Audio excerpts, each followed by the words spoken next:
नमस्कार, मैं हूं सुजीत सागर और आप देख रहे हैं बिहार का सबसे बड़ा यूट्यूब न्यूज़ चैनल livecities.in। आज बिहार के मुख्यमंत्री सीएम नीतीश कुमार ने काफ़ी दिनों बाद पत्रकारों से बात की। मौका था लोक संवाद का, जहां पर उन्होंने पत्रकारों से इन दिनों चल रहे कई मुद्दों पर बात की। हम आपको उन सारे मुद्दों पर उन्होंने क्या कहा, क्या कुछ कहा, ये सुनाएंगे। फिलहाल सबसे पहले हम आपको ये सुनाते हैं कि उन्होंने 3 तलाक बिल पर क्या कहा। जहां तक ट्रिपल तलाक की बात है, एक ट्रिपल तलाक का जो एक प्रभाव बहुत सारी महिलाओं के ऊपर पड़ा है, उसको लेकर के उन लोगों ने अपना अभियान चलाया।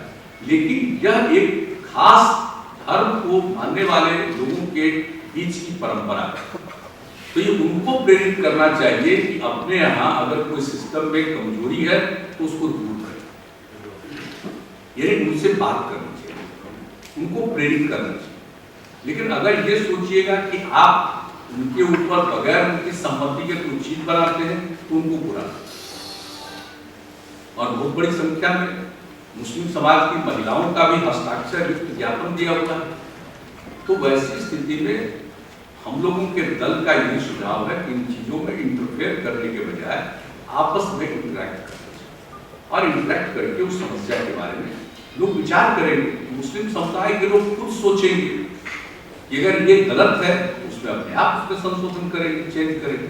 तो आपने सुना कि उन्होंने ये बात साफ साफ कही है कि 3 तलाक बिल एक खास जाति से बिलोंग करता है, खास जाति से जुड़ा हुआ है, धर्म से जुड़ा हुआ है और उसमें महिलाओं की काफ़ी ज़्यादा हिस्सेदारी है। और उन्होंने कहीं ना कहीं ये भी कहा कि इस मुद्दे पर आपस में बैठकर विचार विमर्श कर कोई निर्णय लेना चाहिए, क्योंकि जब तक आप उस विशेष धर्म जाति के लोगों को बैठा के आप समझाएंगे नहीं कि उनमें क्या खामियां हैं, क्या अच्छाइयां हैं, तब तक वो आपकी बात पूरी तरह से नहीं समझेंगे। तो उन्होंने इस तरीके से अपनी बात कही और उन्होंने इस 3 तलाक बिल पर जेडीयू को इन सब चीज़ों से बिल्कुल दूर रखा है। उन्होंने कहा कि हमारी पार्टी का ये मानना है कि 3 तलाक बिल पर आपस में बैठकर विचार विमर्श करना चाहिए। अब बात करते हैं कि उन्होंने मॉब लिंचिंग पर क्या कहा। तो सबसे पहले आप सुन लीजिए कि उन्होंने मॉब लिंचिंग पर क्या कहा। किसी भी बात को लोग हाईलाइट आजकल करते हैं, मॉब लिंचिंग। अब किसी भी चीज को आप मॉब लिंचिंग कर रहे हैं, खुद ही सोचिए कि कैसा मॉब लिंचिंग है, कौन कर रहा है। एक कम्युनिटी दूसरे कम्युनिटी की मॉब लिंचिंग कर रही है, क्या कर रही है, किस चीज को देखिए, एनालाइज करके। और हम लोग के यहाँ ऐसी कोई बात नहीं है, इक्का दुक्का घटना गांव का लोग इकट्ठा होकर के किसी के साथ कुछ कर देता है, तो ये तो लोगों की मानसिकता है, आप ये कभी नहीं कर सकते। और उदाहरण दे लीजिए, अपने जन्म के बाद से ही पूरी जानकारी पता कर लीजिए, कभी में सामूहिक रूप से मिलकर के कोई किसी को मारा है कि नहीं मारा है। लेकिन अब आजकल वीडियो वायरल होता है, मॉब लिंचिंग की कहानी चलती है, यह भी मान लिया जाता है कि कोई कम्युनल नहीं है, यह कह दिया जाता है कि मेरा फेलियर। अब आप बता दीजिए, मेरी जगह आप ही में से कोई बैठ जाए और 11 बजे रात में या कोई भी देर रात में किसी के घर से कोई चोरी हुई है, चोर पकड़ा गया, उसको सब मिल करके पीट पाट करके मार दिया, तो इसका कोई नियंत्रण यहां से हो सकता है? इस मानसिकता के नियंत्रण आप कर सकते हैं?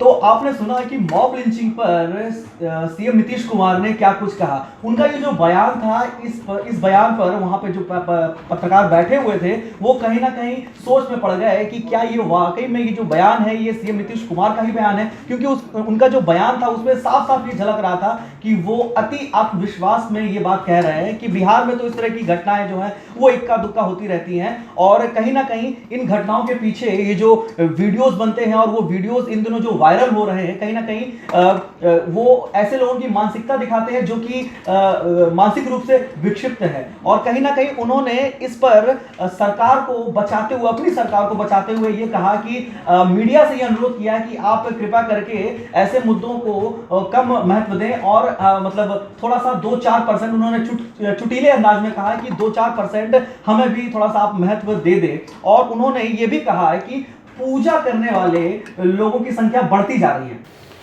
हर धर्म के लोग इतने पुजारी हैं।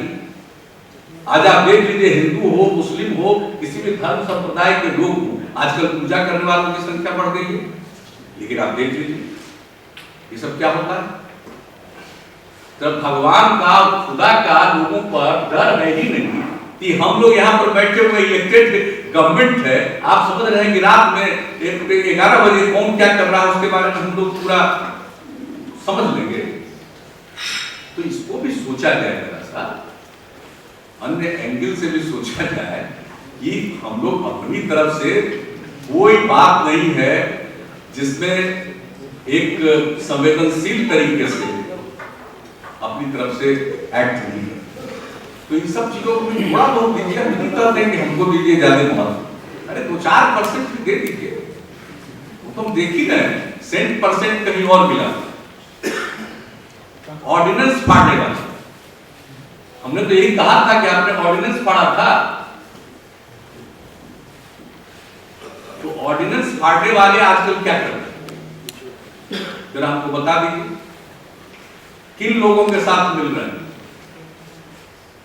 तो मतलब तो साफ हो गया ना भाई कि अब वो सारी चीजों का कोई महत्व नहीं है।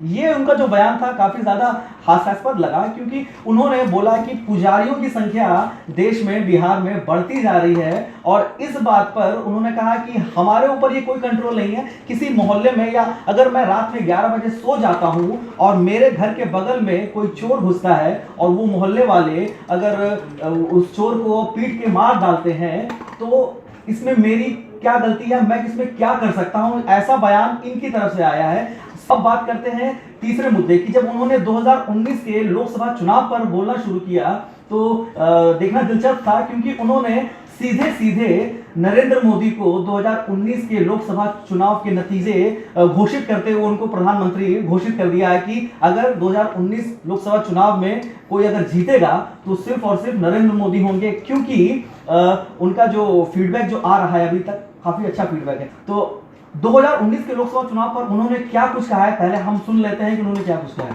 कि मध्य प्रदेश में बीजेपी चुनाव जरूर हारी, लेकिन सुन तो लीजिए ना भाई, आप के पीछे में डिस्टर्ब, लेकिन बीजेपी को वोट कितना आया, 0.1% वोट बीजेपी को आया है कांग्रेस से ज्यादा।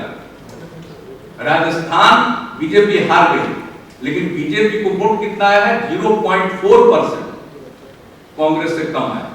तो ये कैसे समझ रहे हैं, मतलब ठीक है जनता का फैसला होता है, तो हमको नहीं लग रहा है कि आज जितना लोग सोच रहे हैं कि असेंबली का हार गए तो लोकसभा का हार जाएंगे, उसको इसका नहीं लगता है, और उसको पूरा यकीन है। हम भी कुछ जो समझते हैं और देखते हैं उसके हिसाब से हमको लगता है कि सचमुच 2019 के चुनाव के बाद फिर से नरेंद्र मोदी जी प्रधानमंत्री बने, हमको पूरा दिखाई नहीं पड़ता उसके हिसाब से। लेकिन जनता मानी, जनता को तय करना है, हम लोगों को जो दिखता है उसके आधार पर अपनी बात रखते हैं, लेकिन अल्टीमेट मालिक तो जनता है। अब जनता के मन में कोई बात आ जाएगी तो कोई क्या करेगा, लेकिन इतना तय नहीं। तो 2019 के लोकसभा चुनाव पर उन्होंने क्या कुछ कहा आपने सुना। उन्होंने सीधा सीधा ये कहा है कि जनता है वही मालिक है, वही अन्नदाता है, जो कुछ करेगी जनता करेगी, हम जनता के साथ खड़े हैं। और उन्होंने कांग्रेस को जो 3 राज्यों में जो जीत मिली है उस जीत पर भी ये कहा कि हम नहीं मानते हैं कि कांग्रेस को जो जीत मिली है वो बहुत ज्यादा उसको महत्व देना चाहिए, क्योंकि उन्होंने ये कहा कि एमपी में बीजेपी कांग्रेस से 0.1% आगे थी और राजस्थान में वो बीजेपी कांग्रेस से 0.4% कम थी। तो ये बहुत ही जरा सा आंकड़ा था जो कि 19-20 का खेल था। ये अगर आगे पीछे जरा सा हो जाता तो बीजेपी की काया पलट हो जाती और बीजेपी की सरकार फिर से आ जाती। तो 3 राज्यों में जो उसको जीत मिली है बीजेपी को, तो 3 राज्यों में जो कांग्रेस को जो जीत मिली है इस पर उन्होंने बीजेपी की तरफ से बचाव किया है बीजेपी का। अब बात करते हैं कि उन्होंने महागठबंधन पर क्या कुछ कहा है। तो सबसे पहले आप महागठबंधन पे उनका दिया हुआ जो बयान है इसको पहले सुन लीजिए। इस तरीके से महागठबंधन को जिताया है, कोई मछली भात का प्रोग्राम रखता है, कोई कृषि की भूमिका में आता है। कांग्रेस कहीं न कहीं आत्मविश्वास से लग रही है कि राज्यों में जीत दर्ज करने के बाद जिधर राम मांझी लगता है ठोक रहे, रालोसपा भी उनके साथ। आपको महागठबंधन का भविष्य कैसा दिख रहा है? 2019 में आपको लगता है कोई चुनौती दे पाएगा? कोई भविष्य का निशानी है। सड़क पर कोई बिठा रहा उसको ले करके और बड़ा मैंने खुशी मनाया, ये सब कोई कॉन्फिडेंस का चीज है, ये तो लैक ऑफ कॉन्फिडेंस है। तो लैक ऑफ कॉन्फिडेंस, शुरू से लोगों को लगता था कि आरजेडी में दम है और थोड़ा बहुत जो कमी है वो कांग्रेस के साथ हो गया। इसके बाद रोज खोज रहा है, इसका मतलब है दम नहीं है तभी ना। अगर दम रहता तो क्या के लिए किसी तरह से लोग सोचता, दम नहीं है इसलिए देख रहे हैं आज ये है कल वो है। ठीक है, सबको अपना अपना अधिकार है, कोई जैसा भी करे, लेकिन इतना जान लीजिए बिहार के लोग काम पर ही वोट देंगे। ये पहला बात है, ये सब तो शुरू से टिप्स लोग ले रहे हैं, कहाँ उनको मिलता है, कुछ नहीं मिलने वाला। जातीय समीकरण और ये करके जैसा वो समझते हैं कि जात का समीकरण बन गया, उसको कुछ दम नहीं रहा। काम पूरा बिहार की जनता काम के आधार पर वोट करेगी। तो आपने सुना कि महागठबंधन पर उनका जो बयान था वो काफी ज्यादा एग्रेसिव था। उन्होंने ये बात कही कि जातीय समीकरण से किसी भी चुनाव को जीता नहीं जा सकता है। जनता सिर्फ काम को तवज्जो देती है, चाहे कोई भी हो, चाहे कोई भी पार्टी हो, कोई पार्टी विशेष हो, कोई जाति विशेष हो, जनता सिर्फ काम को तवज्जो देती है। और उन्होंने साथ में ये भी कहा कि महागठबंधन का सीन कुछ ऐसा हो गया है कि सड़क से किसी को भी उठा के पार्टी में जगह दे दी जा रही है। ये बात हम आपको बता दें कि कहीं ना कहीं उनका सीधा निशाना उपेंद्र कुशवाहा की तरफ था, जो कि अभी कुछ दिन पहले ही महागठबंधन से जुड़े हैं। और उसके साथ में उन्होंने ये भी कहा कि कहीं ना कहीं ये महागठबंधन के लोगों की लैक ऑफ कॉन्फिडेंस को दिखाता है। ये दर्शाता है कि महागठबंधन में कहीं ना कहीं लैक ऑफ कॉन्फिडेंस भी है। वहीं उन्होंने राजद को माना कि राजद में कुछ दिनों पहले दम तो था और वो दम बढ़ा भी था जब कांग्रेस उसके साथ जुड़ गई थी। लेकिन इन दिनों ये जो सड़क से उठा के लोगों को महागठबंधन में शामिल किया जा रहा है, इस तरह का जो उन्होंने बयान दिया है, ये कहीं ना कहीं ये दिखाता है। उन्होंने ये भी कहा कि राजद को ये समझना चाहिए कि इस तरह से वो अपने महागठबंधन में, मतलब बीजेपी को हराने के लिए किसी भी ऐरे गहरे नत्थु खैरे को आप नहीं उठा सकते हैं और अपनी महागठबंधन में जगह नहीं दे सकते हैं। तो ये कहीं ना कहीं दिखाता है कि राजद कहीं ना कहीं कमजोर होती हुई दिख रही है। और उन्होंने महागठबंधन के लिए सिर्फ यही कहा कि उनका तो भगवान ही मालिक है, कुछ नहीं कह सकते उनके बारे में, लेकिन जीत बीजेपी की ही होगी, एनडीए की ही होगी। अब आते हैं, बात करते हैं कि उन्होंने तेजस्वी यादव के बंगला विवाद पर क्या कुछ कहा। पता चलेगा, कोई फैसला आएगा तो देखा करेंगे। हम तो आपके बीच में बैठे हुए, इस बीच में कोई फैसला हुआ है, क्या आया है, उसको देखेंगे। तो कानूनी तौर पर कोई बात है, उसको देखा जाएगा। बिहार में तो एक्ट बना करके हम लोगों ने पूर्व मुख्यमंत्री को दिया, बिहार में एक्ट बना कर दिया। और ये एक्ट जब लोगों का फर्स्ट टेनियर था गवर्नमेंट का, उसी बीच में हम लोगों ने एक्ट बना कर दिया, पूर्व मुख्यमंत्रियों को रहने के लिए घर और सुविधा। ये पूर्व पहले से किया, कानून से किया है। लेकिन आप जो सवाल पूछ रहे हैं वो अगर उसको पूरी बात माननीय उच्च न्यायालय का जो भी फैसला आया है, कोई भी उसका किसी कानूनी रूप से उसका उत्तर क्या है, मुझको तो अभी मालूम नहीं है, इसलिए हम देखे नहीं। तो सारे सीनियर अधिकारी यही बैठे आएगा जरूर देखेंगे। लेकिन हमने जानकारी के लिए बताया कि अगर एक एक्ट के मुताबिक कोई सुविधा किसी को मिलती है तो एक्ट में प्रावधान और एक्ट के द्वारा, एक्ट के अंतर्गत रूल बनाया जाता है, उसके मुताबिक अगर कोई सुविधा मिल रही है तो कोई भी एक्ट को चुनौती तो कोर्ट में दिया ही जा सकता है।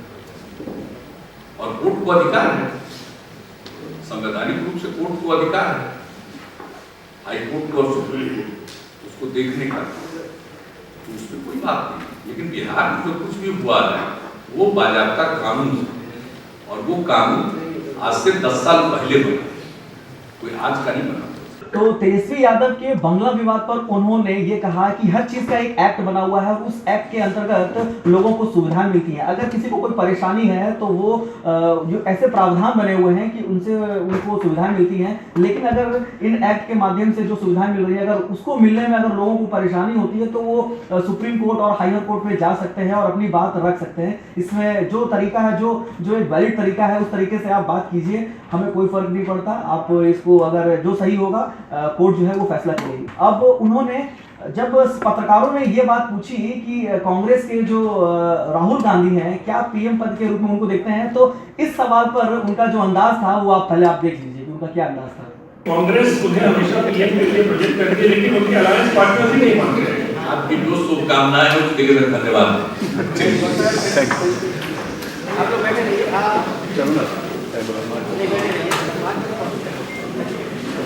तो पत्रकारों के द्वारा पूछे गए सवाल पर जब उन्होंने राहुल गांधी के नाम पर पत्रकारों के सामने हाथ जोड़ लिए तो ये समझ में आ गया कि वो राहुल गांधी को कितना महत्व देते हैं।